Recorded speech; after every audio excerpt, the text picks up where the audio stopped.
ကာမာဘင်းကားကိုခေါ်ယူပြီးတော့ကွင်းလယ်ကိုအားဖြည့်ဖို့အတွက် United တို့စီစဉ်နေအားလုံးပဲမင်္ဂလာပါဗျ။ Football and Family မှနေပြန်လည်ပြီးတော့ကြိုဆိုလိုက်ပါ United တို့ဟာဆိုရင်တော့လာမယ့်နှစ်နွေရာသီမှာဆိုရင်တော့စာချုပ်တက်တန်းကုန်ဆုံးတော့မယ်ကစမဲတို့ရဲ့နေရာမှာဆိုရင်တော့အစားထိုးဖို့အတွက် UML တို့ရဲ့အသက်23နှစ်အရွယ်ပြင်တစ်ကွင်းလယ်လူ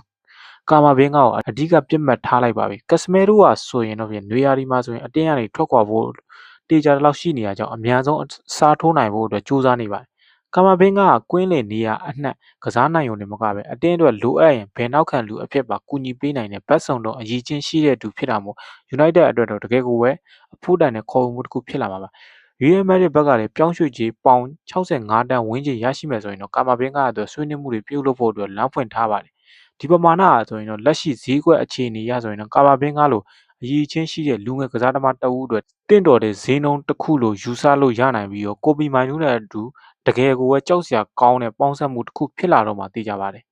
အားလုံးပဲကျေးဇူးတင်ပါတယ်ခင်ဗျာ